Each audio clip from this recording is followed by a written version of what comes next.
सीरत-उन-नबी Bros का मज़मून हज़रत मोहम्मद सल्लल्लाहु अलैहि वसल्लम की ज़िंदगी के मुख्तलिफ़ पहलुओं पर मबनी है, जिसमें आपकी विलादत, इब्तिदाई ज़िंदगी, नबूवत का आगाज़ और इस्लाम के पैगाम की तबलीग शामिल है। सीरत-उन-नबी सिर्फ़ एक तारीख़ी दास्तान नहीं, बल्कि एक मुकम्मल रहनुमाई है, जो इंसानों को इख़लाक़ी अक़दार, इंसानियत के साथ हुस्न सलूक, अदल व इंसाफ़ और ईमान की है सच्चाई सिखाती है। अल-असल सीरत-उन-नबी के अहम पहलू 1. वलादत और इब्तिदाई ज़िंदगी। हज़रत मोहम्मद सल्लल्लाहु अलैहि वसल्लम 12 रबीउल अव्वल को मक्का मुकरमा में पैदा हुए। आपका ताल्लुक़ कुरैश के कबीले से था और आपके वालिदैन का इंतकाल आपकी कम उम्री में हो गया था, जिसकी वजह से आपकी परवरिश दादा और फिर चचा ने की। 2. नबूवत का आगाज़। आपको 40 साल की उम्र में नबूवत से नवाजा गया जब आपको गार हर्रा में अल्लाह की तरफ से पहली वही आई। उसके बाद आपने मक्का मुकरमा में लोगों को अल्लाह के पैगाम की तबलीग शुरू की। 3. दअवत का दौर और मुश्किलात।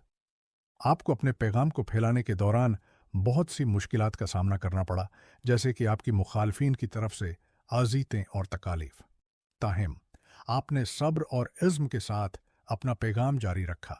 4. मदीना का सफ़र हिजरत।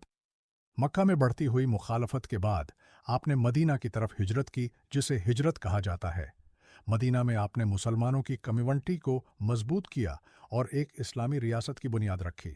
5. गज़वात और जंगें। मदीना में रहते हुए आपको मुख्तलिफ जंगों का सामना करना पड़ा, जैसे कि ग़ज़वा बद्र, अहद और अहज़ाब। इन जंगों में आपकी क़ियादत और अल्लाह पर यकीन ने मुसलमानों को कामयाब बनाया। 6. औफ़ात और मीरास। हज़रत मोहम्मद सल्लल्लाहु अलैहि वसल्लम ने अपनी ज़िंदगी में इस्लामी तालीमात को मुकम्मल किया और 63 साल की उम्र में वफ़ात पाई। आपकी वफ़ात के बाद आपके पैगाम ने दुनिया भर में फैलना शुरू किया। 8. सीरत-उन-नबी की अहमियत। हज़रत मोहम्मद सल्लल्लाहु अलैहि वसल्लम की सीरत मुसलमानों के लिए एक अमली नमूना है। आपकी ज़िंदगी में हर शाबे में इंसानों के लिए रहनुमाई है, चाहे वो अखलाकी ज़िंदगी हो, इबादात या माशरती ताल्लुकात। आपकी सीरत पर अमल करके इंसान अपनी ज़िंदगी को बेहतर बना सकता है और अल्लाह के करीब जा सकता है।